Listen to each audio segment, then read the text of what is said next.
साथियों नमस्कार। आप देख रहे हैं टिप्स सिविल सर्विस और मैं हूं श्रीकांत त्रिपाठी। आज हम एक ऐसे अनाज खाद्यान्न की चर्चा करने जा रहे हैं जो कि न केवल अनाज खाद्यान्न रहा है अपितु तो हमारे संस्कृति का अभिन्न अंग, अभिन्न हिस्सा रहा है।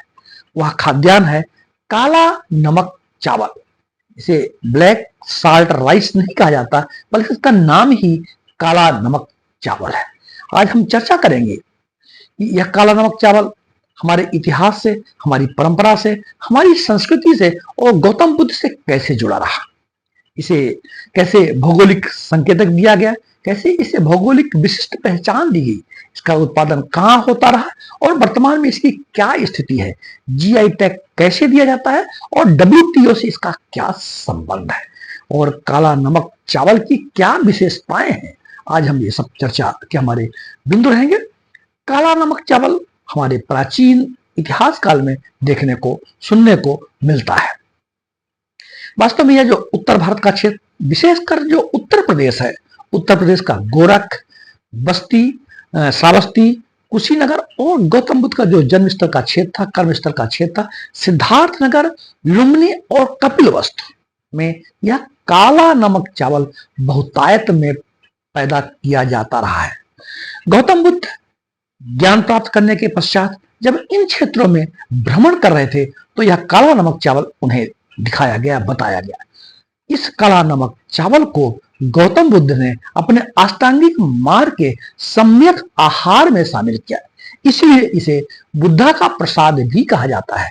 गौतम बुद्ध के मानने वाले लोगों को यह काला नमक चावल खाद्यान्न के रूप में दिया जाता है। गौतम बुद्ध का भी एक कहना था, यह सुवासित चावल ध्यान में गतिशील करने वाला और मन को शांत करने वाला है। इस तरह यह काला नमक चावल हमारे संस्कृति, परंपरा और इतिहास एवं गौतम बुद्ध से घनिष्ठ संबंध बनाए रखा। समय के बीतने के साथ यह काला नमक चावल विलुप्त प्राय हो गया। 2006 में भारत सरकार किसान और इंटरनेशनल राइस रिसर्च इंस्टीट्यूट, जिसका मुख्यालय फिलीपींस मनीला में है और भारत में भी है, इंडियन राइस रिसर्च इंस्टीट्यूट, जिसका मुख्यालय उड़ीसा के कटक में है। भारत सरकार, उत्तर प्रदेश सरकार, किसान और IRRI के सहयोग से पुनः काला नमक चावल पुनर्जीवन मिशन प्रारंभ किया गया। इसकी बड़ी विशेषताएं हैं। बहुत छोटे छोटे दाने होते हैं, बहुत ही सुगंधित है। बासमती का जो सुगंध है उससे बेहतर और एक विशिष्ट प्रकार की सुगंध है और इसमें पोषण के रूप में आयरन और जिंक पाया जाता है।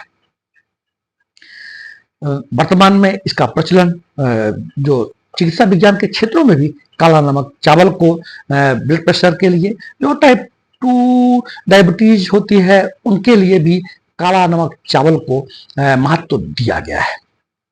इसे विशिष्ट भौगोलिक संकेतक जीआई टैग, जिसको जियोग्राफिकल आइडेंटिफिकेशन इंडिकेशन कहा जाता है, इसे 2013 में दिया गया। जीआई टैग इसलिए दिया जाता है ताकि वो यह स्पष्ट हो सके कि पर्टिकुलर यह जो अनाज है या कोई वस्तु है विशिष्ट भौगोलिक क्षेत्र में पैदा होती है और अपनी विशिष्ट गुणवत्ता और विशिष्ट प्रमाणीकरण लिए हुए है, इसलिए जीआई टैग दिया जाता है। जीआई टैग देने के लिए संस्थाएं हैं और भारत सरकार ने 1999 में जो geographical identification indication goods registered protection act 1999 लेके आए। उसके तहत भारत सरकार का जो वाणिज्य और उद्योग मंत्रालय है, वाणिज्य और उद्योग मंत्रालय के तहत किसी खाद्यान्न वस्तु को या किसी वस्तु को जीआई टैग दिया जाता है, जो पर्टिकुलर यह हमें संकेत देता है कि यह किसी विशिष्ट भौगोलिक क्षेत्र में इनका उत्पादन होता है और इनकी ये विशेषताएं हैं। तो इसी तरह काला नमक चावल को भी जीआई टैग 2013 में दिया गया। भारत में और भी जो चावल की फसलें हैं, चावल की जो किस्में हैं, उनको भी जीआई टैग दिया गया है। जैसे बासमती चावल है जो पंजाब और हरियाणा में पैदा होता है, जोधा चावल है, जोधा चावल है जो कि असम में पैदा होता है, कश्मीरी लाल चावल है जिसे जीआई टैग प्राप्त है, और अभी हमने चर्चा किया कि जो काला नमक चावल है इसे भी जीआई टैग दिया गया है। अब हम चर्चा करते हैं कि इसका संबंध WTO, वर्ल्ड ट्रेड ऑर्गेनाइजेशन से इसका क्या संबंध है। देश की आजादी के पश्चात 1947 के आसपास पहले गैट हुआ करता था, फिर डंकल प्रस्ताव हुआ, और डंकल प्रस्ताव के पश्चात WTO, वर्ल्ड ट्रेड ऑर्गेनाइजेशन आया। वर्ल्ड ट्रेड ऑर्गेनाइजेशन पूरी दुनिया में जो ट्रेडिंग को रेगुलेट करते हैं और बौद्धिक संपदा अधिकारों का संरक्षण करते हैं। इसी WTO के अंतर्गत ट्रिप्स जो trade relation intellectual property rights हैं उनको भी संरक्षित करते हैं। उन्हीं का हिस्सा जीआई टैग भी है। इससे पूरी दुनिया में किसी फसल को, किसी खाद्यान्न को या किसी वस्तु विशेष को विश्व स्तर में मान्यता प्राप्त होती है।